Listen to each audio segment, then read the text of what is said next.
Assalamualaikum warahmatullahi wabarakatuh. Bismillahirrahmanirrahim. Alhamdulillahilladzi hadana li hadza wa ma kunna linahtadiya laula an hadanallah. Asyhadu an la ilaha illallah wahdahu la syarikalah wa asyhadu anna Muhammadan abduhu wa rasuluh. Allahumma shalli ala sayyidina Muhammad wa ala alihi wa sahbihi ajmain. Amma ba'du wa la haula wa la quwata illa billahil aliyyil azim. Alhamdulillah dengan rahmat Allah kita bisa bertemu kembali. Dan pada kali ini, sebelum memulai pelajaran, marilah kita mulai kegiatan bersama-sama dengan membaca basmalah. Semoga dengan wasilah membaca basmalah mendapatkan ridho, manfaat dan barokah dari Allah Subhanahu wa taala. Mari bersama-sama bismillahirrahmanirrahim. Oke, selanjutnya pada pertemuan kali ini kita akan membahas materi yaitu beriman kepada kitab-kitab Allah. Langsung saja.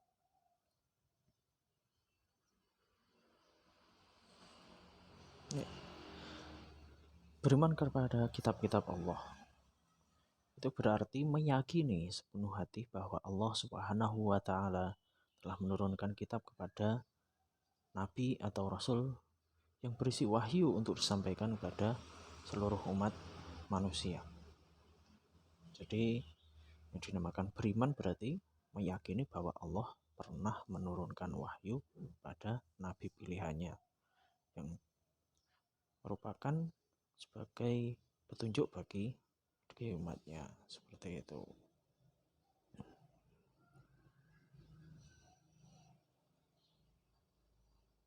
Ya, selainnya beriman kepada kitab Allah, tentunya yang pertama yaitu sebagai manusia yang dibekali oleh Allah berupa akal pikiran, tentunya kita harus kritis. Ketika ada sebuah ungkapan bahwa ini adalah kitab-kitab Allah, nah itu perlu ada pembuktian bahwa itu adalah benar-benar kitab dari Allah Subhanahu wa taala. Dan ini sudah sangat diungkapkan dalam Al-Qur'an.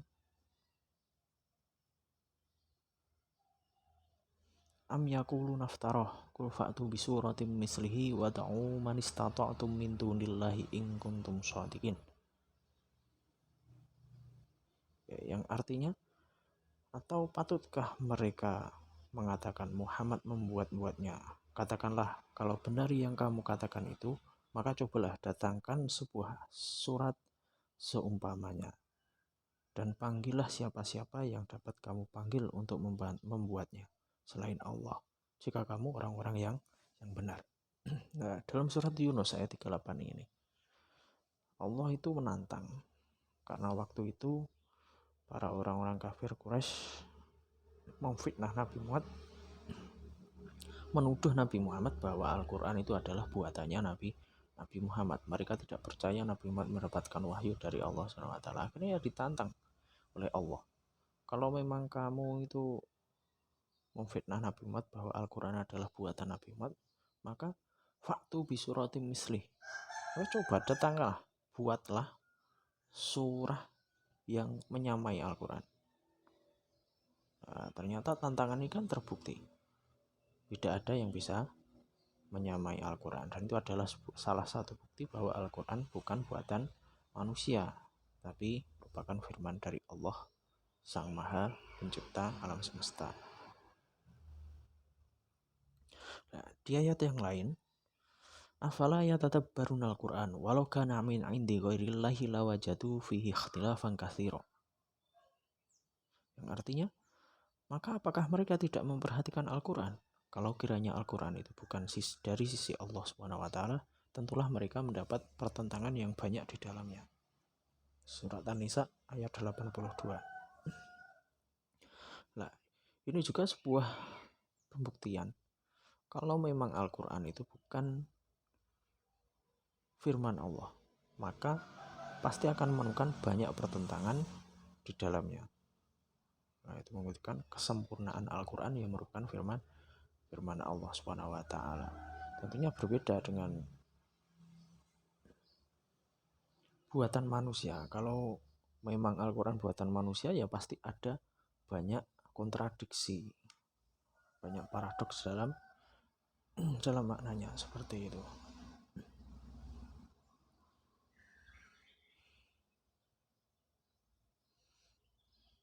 Nah, selain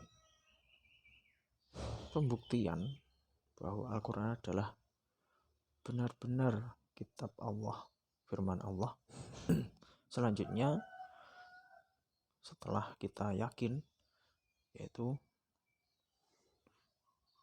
diwujudkan dengan cerminan sikap dan perilaku. Ibaratnya seperti ini, kita sudah yakin bahwa Al-Quran itu adalah firman Allah Subhanahu wa Ta'ala, bukan buatan manusia. Nah, ya pasti berarti yang ada dalam Al-Quran adalah sebuah kebenaran mutlak, walaupun itu mungkin akal kita belum bisa membuktikan secara ilmiah. Nah, itu konsekuensi atau ketika kita sudah beriman pada Allah SWT, jadi tunduk akan kebenaran apa-apa yang ada dalam Al-Quran. Selain itu juga berpengaruh juga terhadap perilaku kita, yaitu dengan berusaha mengamalkan apa yang dalam Al-Quran itu sendiri. Ya, lanjutnya,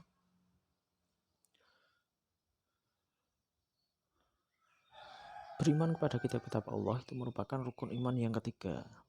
Nah, dalilnya dalam Al-Quran surat An-Nisa tentang kewajiban beriman pada kitab-kitab Allah. Ya ayyuhalladzina amanu aminu billahi wa rasulihi wal kitabil ladzi nazzala ala rasulihi wal kitabil ladzi anzala min qabl. Wa may yakfur billahi wa malaikatihi wa kutubihi wa rusulihi wal yawmil akhir faqad dhalla dhalalan ba'ida. Yang artinya, wahai orang-orang yang beriman, tetaplah beriman kepada Allah dan Rasul-Nya, dan kepada kitab yang Allah turunkan kepada Rasul-Nya, serta kitab yang Allah turunkan sebelumnya. Barang siapa yang kafir kepada Allah, malaikat-malaikatnya, dan kitab-kitabnya, Rasul-Rasulnya, dan hari kemudian, maka sesungguhnya orang itu sesat sejauh-jauh. Nah, di sini ada dalam surat An-Nisa ayat 136.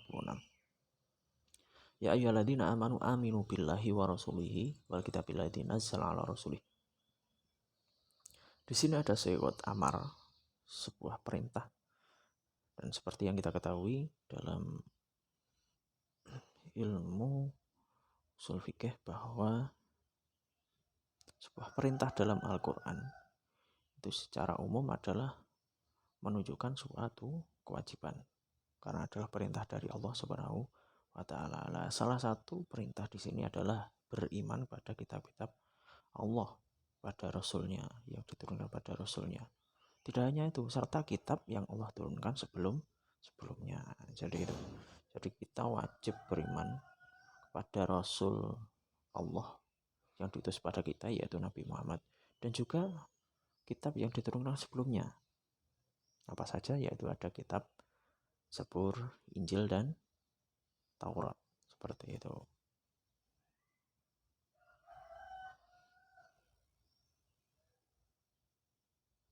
Oke, selanjutnya itu dalil dari Al-Quran. Selanjutnya itu dalil dari hadis Nabi Muhammad SAW dari Sahih Muslim. Ini adalah potongan hadis tentang iman, Islam, dan ihsan, ya.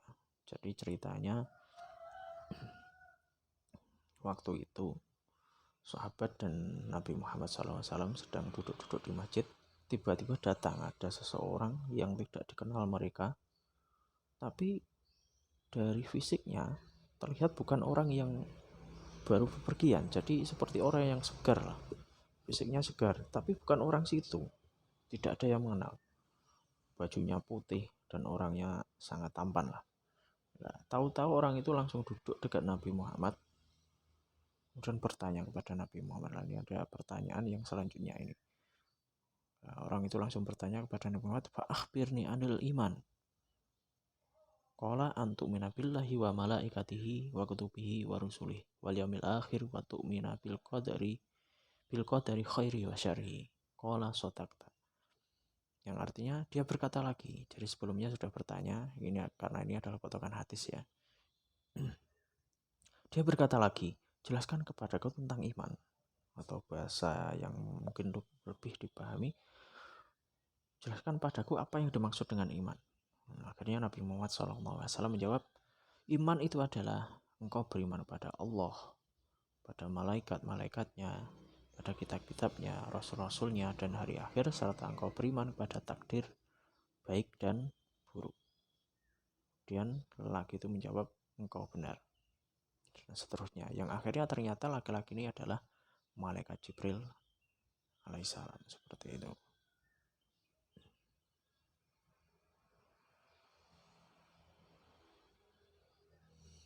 Ya, selanjutnya tentang kitab-kitab.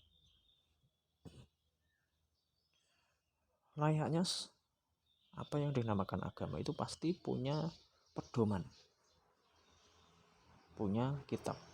Bahkan tidak hanya agama, sebuah kepercayaan saja pasti punya pedoman. Nah, begitu juga kitab agama-agama yang ada di Indonesia. Seperti yang kita ketahui bahwa agama yang diakui di Indonesia ada 6 ya. Ada Islam, yang Quran, kemudian ada agama Hindu yang kitab sucinya namanya Weda atau Catur Weda, karena memang ada 4 bagian di Weda. Kemudian ada agama Kristen atau Katolik, ini hampir sama Kristen dan Katolik, ada perbedaan sedikit, nah ini bisa dicari sendiri di googling. Nah ini kitabnya yaitu kitab Injil atau mereka sering menyebut Alkitab. Kemudian kitab agama Yahudi, ini kitabnya Taurat. Dan agama Konghucu, ini kitabnya 4 kitab, 5 sutra, kitab bakti.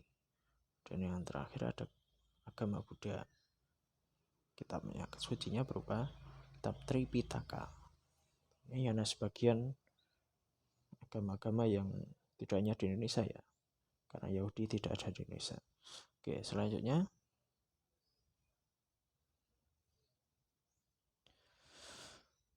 kitab-kitab yang pernah diwahyukan oleh Allah SWT kepada nabinya.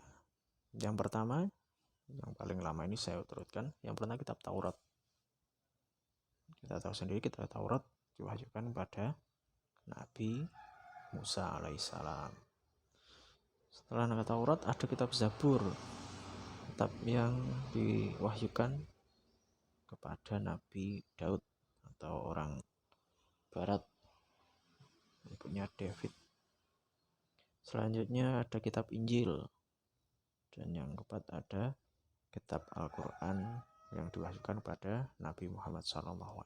Nah, sebenarnya tidak hanya 4 kitab ini yang diwahyukan pada, yang dibagikan Allah pada para nabinya. Selain 4 kitab ini ada namanya suhuf atau lembaran-lembaran, seperti Nabi Ibrahim, Nabi Musa sebelum mendapatkan kitab Taurat juga mendapatkan suhuf.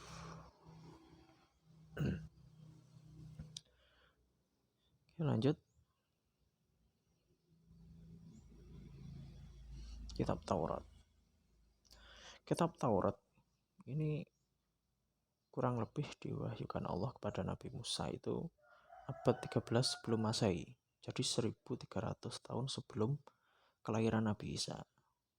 Diwahyukan kepada Nabi Musa alaihissalam yang diutus untuk Bani Israel. Nah, ini perlu diperhatikan, yang disebut dengan Bani Israel dalam terminologi Al-Quran itu adalah keturunan Nabi Yakub bin Ishak bin Ibrahim alaihissalam. Jadi yang dimaksud Bani Israel, Bani itu kan keturunan. Mungkin kita sering tahu sekarang banyak reuni-reuni Bani A, Bani B. Nah, itu yang dimaksud Bani artinya adalah keturunan. Nah, begitu juga Bani Israel, ini istilah bagi keturunannya Nabi Yakub, karena Nabi Yakub itu terkenal dengan Nabi Israel, yang artinya Nabi yang sering bepergian pada malam hari. Nah, karena memang Nabi Yakub ini kalau bepergian seringnya malam hari. Nah, Nabi Yakub sendiri adalah cucu dari Nabi Ibrahim alaihissalam, yang merupakan Nabi Yakub ini adalah ayahnya Nabi Yusuf dan ke-12 putranya. Nah, dalil bahwa kitab Taurat pernah diturunkan, pernah diwahyukan kepada Nabi Musa alaihissalam.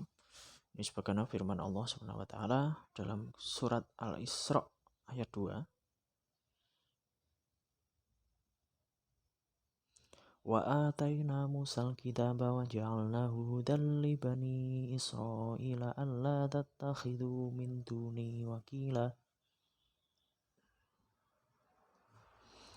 Yang artinya, dan kami berikan kepada Musa kitab Taurat, dan kami jadikan kitab Taurat itu petunjuk bagi Bani Israel dengan firman, janganlah kamu mengambil penolong selain aku. Jadi kalau dari ayat ini kita memahami bahwa dalam kitab Taurat itu ada perintah tidak mengambil penolong selain Allah Subhanahu wa taala, dalam artian jangan menyekutukan Allah Subhanahu wa taala. Dan selanjutnya kitab Taurat oleh orang Kristen ini, kitab Taurat ini sering disebut sebagai Perjanjian Lama atau Old Testament, yang dibagi menjadi 5 bagian. Yang pertama ada namanya kitab Kejadian atau Genesis.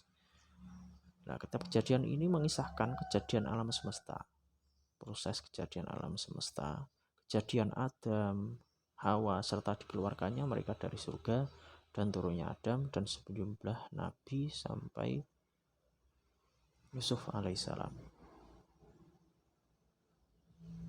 Nah, jadi ya pastinya isinya sama terkait dengan Nabi Adam, bagaimana Nabi Adam diciptakan dari tanah, bagaimana Nabi Adam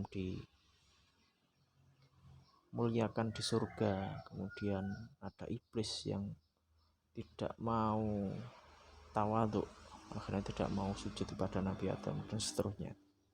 Nah, tentunya itu sama kalau memang kitab Taurat itu asli.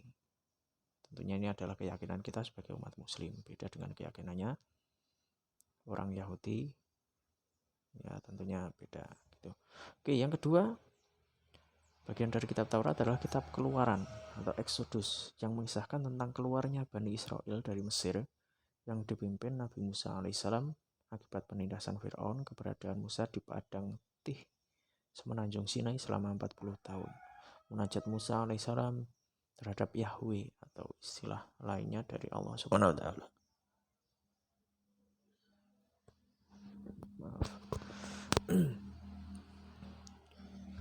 Sampai turunnya 10 perintah. Jadi seperti yang kita tahu kisah Nabi Musa ketika dikejar-kejar Fir'aun, lah itu berada di kitab Keluaran. Oke, selanjutnya ada kitab Imamat atau Leviticus yang berisi kumpulan hukum atau syariat dalam agama Yahudi. Yang keempat ada kitab Bilangan atau Numbers yang menerangkan jumlah keturunan 12 Bani Israel pada zaman Nabi Musa alaihissalam. Ya, tentunya jumlah keturunan itu ya diantaranya Nabi Yusuf, dan Benyamin, Yahuda, dan seterusnya.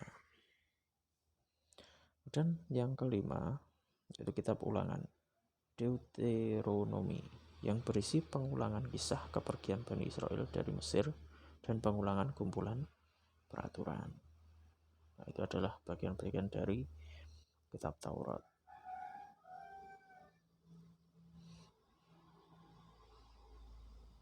Nah, yang populer dari kitab Taurat itu berisi 10 pokok peraturan atau perintah yang disebut dengan The Ten Commandment. Nah, apa saja 10 perintah itu? Yang pertama yaitu jangan ada pada Tuhan lain di kehadiratku. Kalau kita sering memahaminya yaitu jangan ada Tuhan selain Allah. Jangan membuat patung ukiran dan jangan pula menyembah patung karena aku Tuhan Allahmu. Nah, ini sebuah larangan bentuk dari Tuhan, dari Allah Subhanahu wa taala. Dan jangan kamu menyebut Tuhan Allahmu dengan sia-sia. Yang keempat, ingatlah kamu akan hari Sabat atau hari Sabtu supaya kamu sucikan dia. Nah, ini adalah hari agungnya umat Yahudi adalah hari Sabtu. Kalau kita sebagai umat Muslim kan hari Jumat. Kalau umat Kristiani meyakini hari Ahad atau hari Minggu. Oke, selanjutnya yang kelima, yaitu berilah hormat pada ibu bapakmu, agar berbakti pada ibu dan bapak orang tua. Kemudian jangan membunuh sesama manusia, jangan berzina, jangan mencuri, jangan menjadi saksi palsu, dan yang ke-10, jangan berkeinginan memiliki hak orang lain, tentunya kecuali dengan cara yang dibenarkan. Seperti itu. Oke, selanjutnya yang kedua yaitu ada kitab Zabur. Kitab Zabur ini diwahyukan Allah pada Nabi Daud, atau orang Eropa menyebutnya dengan David. Ini kurang lebih pada abad 10 sebelum Masehi atau 1000 tahun sebelum kelahiran Nabi Isa alaihissalam. Nah, Nabi Daud ini adalah seorang raja Bani Israel yang merupakan ayah dari Nabi Sulaiman. Nah, sebelum Nabi Daud diangkat menjadi nabi itu, kisahnya di Bani Israel setelah zaman fatroh atau zaman tidak ada nabi dan rasul. Nah, karena memang masa wafatnya Nabi Musa, kemudian Nabi Harun, nah diteruskan setelahnya itu Nabi Yusha. Nabi Yusha itu orang yang menemani Nabi Musa ketika mencari Nabi Khidir, Yusha bin Nun. Nah, setelah Nabi Yusha meninggal, setelah berpuluh-puluh tahun, beratus tahun, nah di Bani Israel itu, orang Bani Israel dijajah oleh kerajaan yang rajanya itu zalim, namanya Raja Jalut. Nah, akhirnya orang-orang Bani Israel itu, di situ ada seorang nabi namanya Nabi Samuel. Samuel kalau kita sering dengar ya, logatnya Samuel. Kalau dalam tafsir Jalalain itu Samuel pakai shin. Nah, itu orang-orang Bani Israel datang pada Nabi Samuel memohon agar Nabi Samuel mau berdoa kepada Allah SWT untuk mengutus atau menjadikan seorang raja yang mewakili mereka untuk mengalahkan raja yang zalim, yaitu Raja Jalut. Nah, itu ada di Al-Quran. Singkat cerita, akhirnya Allah Subhanahu wa Ta'ala menunjuk salah seorang dari Bani Israel sendiri, orang yang tidak dikenal kaya ramai, tapi mempunyai keistimewaan, yaitu badan yang gagah dan pikiran yang cerdas. Hanya saja dari segi ekonomi kurang begitu memiliki. Nah, ketika orang Bani Israel itu tahu bahwa yang ditunjuk, tentunya ini lewat pesan dari Nabi Samuel, ketika tahu bahwa yang ditunjuk Allah sebagai raja adalah namanya Tolut. Nah, dia itu orang yang biasa saja, hanya saja diberi keistimewaan oleh Allah berupa badan yang bagus dan pikiran yang cerdas. Nah, orang-orang Bani Israel ya namanya orang Bani Israel yang suka ngeyel ya, kalau kita sering dengar ceritanya, itu tidak terima, kurang begitu menerima bahwa yang ditunjuk menjadi raja adalah Tolut. Nah, akhirnya untuk mematahkan argumentasinya, Allah memberikan Tolut berupa pusaka. Istilahnya dalam Al-Quran adalah tabut. Tabut itu sebuah peti yang di dalamnya itu ada beberapa pusakanya keluarganya Nabi Musa. Ya, tentunya berupa Taurat, berupa tongkatnya dan lain-lain. Nah, itu langsung diberikan dari malaikat. Itu sebagai bukti bahwa Tolut ini memang ditunjuk Allah sebagai raja. Akhirnya beneran Tolut diangkat menjadi raja Bani Israel untuk berperang melawan Raja Jalut. Mungkin kisah yang sering kita dengar yaitu ketika melewati sebuah sungai, ketika mau berperang dengan pasukannya Jalut, melewati sebuah sungai. Nah, sebelum melewati itu Raja Tolut mendapatkan wahyu, mendapatkan ilham lah dari Allah, bahwa ketika melewati sungai itu cegahlah pasukanmu untuk meminum air sungai, ya kecuali sedikit lah, jangan banyak-banyak. Nah, setelah diberitahu pasukannya, ya karena memang waktu itu panas sekali, kita tahu sendiri di sana di padang pasir, akhirnya banyak yang nggak sabaran, banyak yang meminum sepuas-puasnya, tapi ada beberapa yang memang patuh terhadap larangan itu. Nah, akhirnya beneran ketika berhadapan dengan pasukannya Jalut yang tentunya lebih banyak, lebih lengkap peralatan perangnya dan juga keahliannya. Wah, orang-orang yang tidak mau patuh terhadap larangan meminum air sungai tadi, yang minumnya berlebihan, mereka ketakutan lari. Nah, akhirnya tinggallah hanya beberapa. Nah, perkiraan yang tinggal beberapa yang masih berani yaitu hanya berjumlah 313. Nah, ini diterangkan dalam Al-Quran, para orang-orang yang masih berani ini untuk meneguhkan hatinya, bicara kaming fi'atin qalilatin ghalabat fi'atan katsiratan biidznillah. Banyak pasukan yang kecil bisa mengalahkan pasukan yang lebih besar biidznillah, dengan izin Allah Subhanahu wa taala.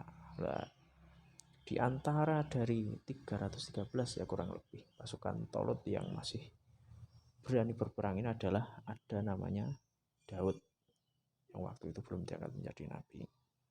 Nah, dan yang berhasil membunuh Raja Jalut yang dolim adalah Nabi Daud alaihissalam dengan senjatanya yang berupa, kalau di cerita-cerita itu, dengan ketapelnya seperti itu.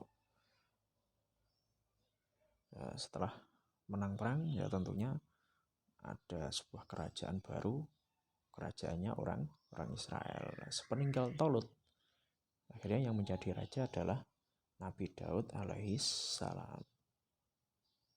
Yang kemudian hari Nabi Daud mempunyai putra, salah satunya adalah Nabi Sulaiman. Nah, Nabi Daud ini oleh Allah diberi keistimewaan berupa, kalau dalam bahasa Al-Quran, wa alanna lahul hadid. Jadi walaupun dia seorang raja, dia tetap bekerja untuk menghidupi keluarganya dengan cara membuat pakaian perang. Nah, cara membuat pakaian perangnya itu tidak sama dengan orang-orang yang ada. Nah, karena oleh Allah diberi keistimewaan berupa besi itu berada di tangannya itu seperti adonan roti. Jadi mau membentuk seperti apa tidak perlu dengan api, jadi langsung dengan tangannya, walaupun tidak keluar api itu langsung bisa lunak seperti adonan roti. Tentunya itu adalah sebuah mukjizat, tidak bisa ditiru. Oke, saya lanjutkan. Kitab Zabur. Dalam Al-Quran, atas pewahyuan kitab Zabur kepada Nabi Daud alaihissalam, wa rabbuka a'lamu biman fis samawati wal ardi wa laqad faddalna ba'dhan nabiyina 'ala ba'di wa ataina Dauda zabura.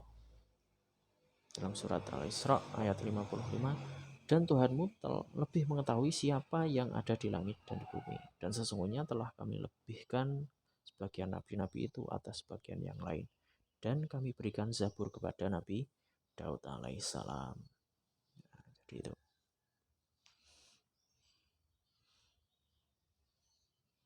Oke, selanjutnya isi kitab Zabur. Sebenarnya apa sih isi kitab Zabur? Kalau tadi kitab Taurat kan yang populer ada 10 perintah Allah. Nah, kitab Zabur ini secara garis besar itu isinya terdiri atas nyanyian untuk memuji Tuhan.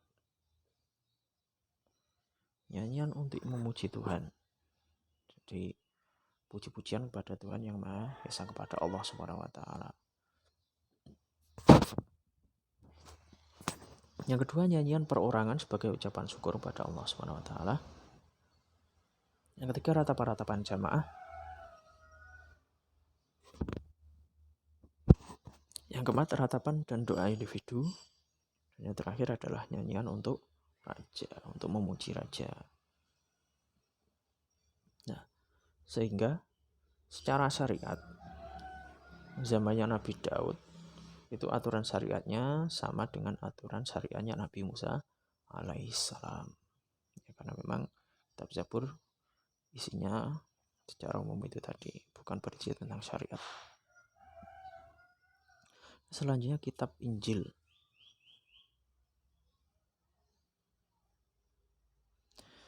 Kitab Injil seperti yang kita ketahui itu diwahyukan kepada Nabi Isa alaihissalam pada abad ke-1 Masehi. Masehi itu diambil dari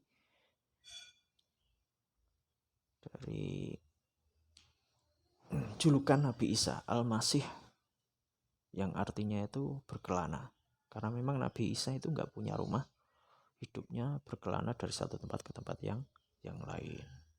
Nah, diambil dari julukan itu Al-Masih, ya dijadikan nama sebuah penanggalan yaitu Masehi. Dalil dalam Al-Quran terkait dengan pewahyuan kitab Injil kepada Nabi Isa, wa qaffayna ala atharihim bi Isa ibn Maryam musaddiqan lima baina yadayhi minat Taurati wa atainahu al-Injila fihi hudaw wa nur wa musaddiqan lima baina yadayhi minat Taurati wa hudaw wa mau'izatan lil muttaqin.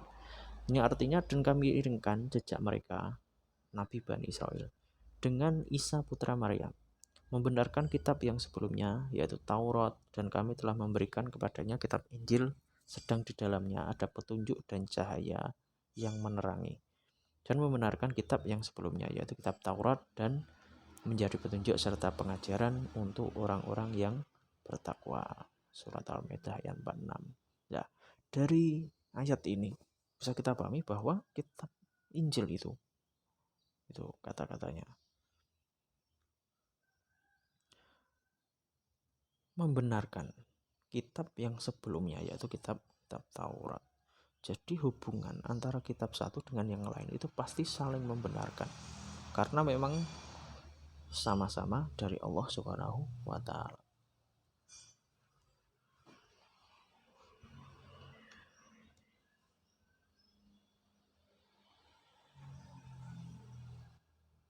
Oke, lanjut untuk kitab Injil sendiri, karena memang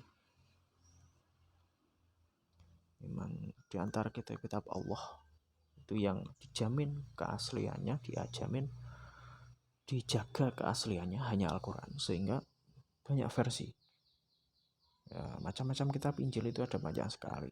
Nah, di antara yang paling tua, paling klasik yaitu ada beberapa. Yang pertama yaitu Injil Matius, yang tentunya ditulis oleh Matius.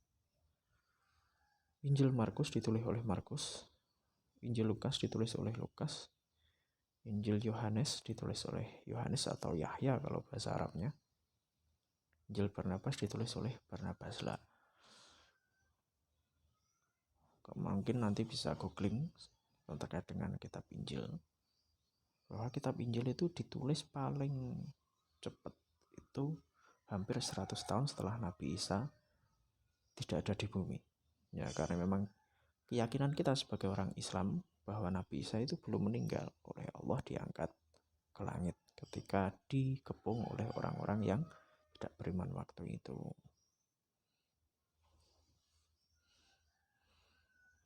Jadi sebagai orang Muslim, dengan melihat bahwa kitab Injil itu ada banyak versi ya, yang tentunya antara versi satu dengan versi yang lain itu tidak sama. Tentunya sebagai orang Muslim ini menguatkan bahwa Injil itu sudah tidak asli lagi. Bagaimana dalil dalam Al-Quran tadi kan awal-awal, kalau memang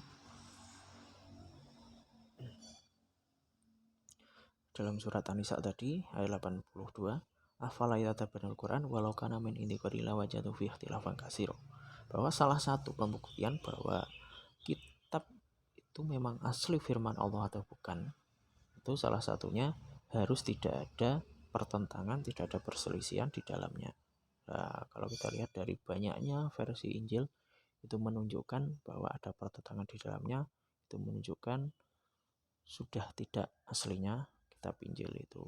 Tentunya ini adalah keyakinan kita sebagai umat Muslim, dan kita tetap harus menghargai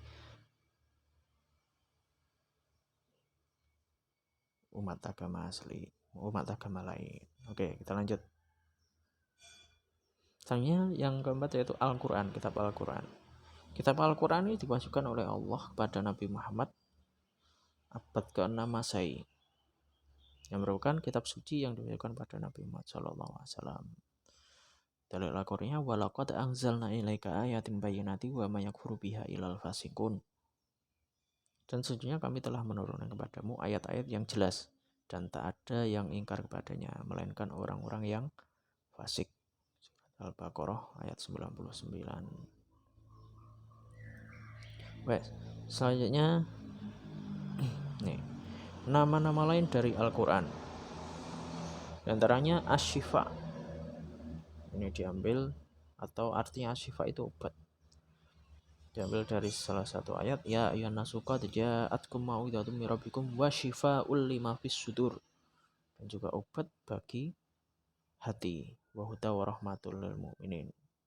Dan juga sebagai petunjuk wa rahmah lil mu'minin. Dan juga sebagai kasih sayang bagi orang-orang mukmin. Oke, selanjutnya disebut juga Al-Qur'an itu sebagai Alkitab. Artinya kitab yang tertulis. Dzalikal kitabul la raiba fihi hudal lil muttaqin. Demikian itu adalah kitab yang tidak ada keraguan di dalamnya. Oke, selanjutnya disebut juga Al-Qur'an sebagai Al-Huda atau petunjuk. Nah, seperti dalam ayat Syahrul Ramadan alladzi unzila fil Qur'an hudal linnasi wa bayyinatin minal huda wal furqan. Nah, ini fil Qur'an hudal linnas sebagai petunjuk bagi manusia. Selanjutnya Al-Furqan atau pembeda antara hak dan batil, seperti dalam ayat tabarakalladzi nazzalal furqana 'ala 'abdihi liyakuna lil 'alamina nadhira. Ya, selanjutnya nama-nama lain dari Al-Qur'an ada An-Nur, cahaya. Qad ja'akum minallahi nuru wa kitabum mubin. Telah datang kepada kalian dari Allah cahaya dan kitab yang jelas. Selanjutnya Az-Zikru atau pemberi peringatan. Inna nahnu nazzalna dzikra wa inna lahu lahafidun. Sehingga kami menurunkan Az-Zikru atau pengingat, dalam hal ini adalah Al-Quran, wa inna lahu lahafidun, dan kami baginya yaitu menjaga keasliannya. Nah, selanjutnya nama lain dari Al-Quran adalah Al-Haq atau kebenaran. Bagaimana ayat Al-Haqqu mir rabbika fala takunanna minal mumtarin. Ini adalah al-mau'idhah dan al-bayan atau nasihat dan penerangan. Dalam ayat hadza bayanul linnasi wa huwa huda wa mau'idhatal lil muttaqin. Kitab ini Al-Qur'an sebagai bayan, sebagai penerang linnasi bagi manusia, wa hudan dan sebagai petunjuk, wa mau'idhah dan sebagai nasihat lil muttaqin bagi orang-orang yang bertakwa. Selanjutnya adalah isi pokok Al-Qur'an. Yang pertama yaitu tentunya berisi akidah dan tauhid. Akidah itu artinya keyakinan-keyakinan. Dan tauhid, kalau tauhid adalah terkait dengan mengesahkan Allah SWT. Enggak, contohnya dalam surat Luqman ayat 10 dan 11 yang bunyinya khalaqas samawati bi ghairi amadin tarawnaha wa anqa fil ardi rawasiya an tamida bikum wa batsa fiha min kulli dabbah wa anzalna minas sama'i ma'an fa ambatna fiha min kulli zawjin karim. Yang artinya kurang lebih Allah itu telah menciptakan langit dengan tanpa tiang. Nah, kalau kita lihat langit kan nggak ada tiangnya, beda dengan bangunan susun yang kita lihat di dunia ini. Rumah susun 2 atau 3 pasti ada tiangnya. Kalau nggak ada tiangnya ya pasti roboh. Nah, kalau kita lihat langit itu nggak ada tiangnya, ya kan? Dan juga Allah menciptakan banyak hewan-hewan yang ada di sekitar kita. Kita bisa melihatlah. Nah, setelah itu Allah mengajak berpikir kepada tentunya seluruh manusia, tidak hanya orang Islam. Hadza khalqullahi fa'aruni madza khalaqal ladzina min dunihi. Nah, ini adalah ciptaan Allah. Kalau kamu menyembah selain Allah, coba perlihatkan fa'aruni madza khalaqal ladzina min dunihi. Coba perlihatkan apa yang telah diciptakan oleh apa yang kau sembah selain Allah. Contohnya seumpama ada orang yang menyembah batu. Lah, batu itu sudah menciptakan apa? Kalau kamu anggap dia sebagai Tuhan, itu batu itu sudah menciptakan apa? Nah, itu berisi tentang tauhid. Selain itu juga tentang akidah atau kepercayaan-kepercayaan. Ada tentang surga, tentang neraka, tentang Shiratal Mustaqim, tentang siksa kubur. Nah, itu. Selanjutnya selain akidah dan tauhid, dalam Al-Quran juga terkait dengan ibadah atau hubungan antara makhluk dengan Khalik. Khalik itu pencipta, yaitu Allah Subhanahu wa taala. Di contoh tata cara haji, kemudian tentang puasa, tentang sholat, perintah tentang sholat, tentang haji, sedekah, dan lain-lain. Oke, selanjutnya selain ibadah juga berisi tentang akhlak. Tentang akhlak atau budi pekerti. Nah, ini banyak berupa kisah itu cerita-cerita sebagai iktibar atau suri tauladan. Dan juga ada tentang muamalah, hubungan dengan interaksi sesama manusia ataupun dengan sesama makhluk yang ada di bumi. Contohnya muamalah interaksinya ada terkait dengan di juz 5 itu. Ketika ada suami istri yang agak retak hubungannya, dia sudah tidak bisa dipertemukan, maka langkah pertama yaitu dengan mengadakan ada perwakilan dari pihak laki-laki dan pihak perempuan untuk melangsungkan ini bagaimana hubungannya, seperti itu. Selanjutnya ada berisi kisah atau cerita-cerita umat terdahulu sebagai itibar, sebagai bagaimana perilaku yang kita tiru atau kita tinggalkan. Dan selanjutnya yaitu bagian dari Al-Quran berisi tentang pengetahuan alam atau sains. Seperti contoh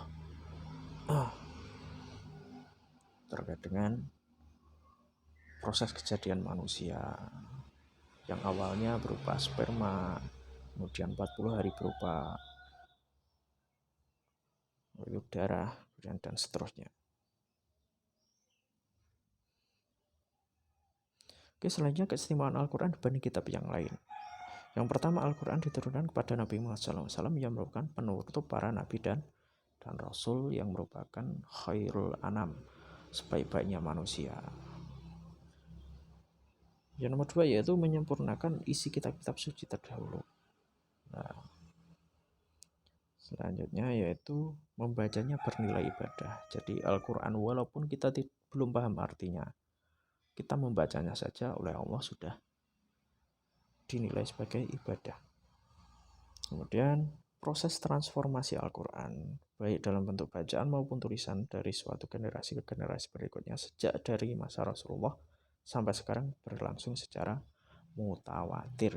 Ya, sudah saya jelaskan kan kemarin mutawatir itu seperti apa. Mutawatir itu yang pasti tidak bisa disangkal kebenarannya, seperti itu, dengan bukti-bukti yang ada tentunya.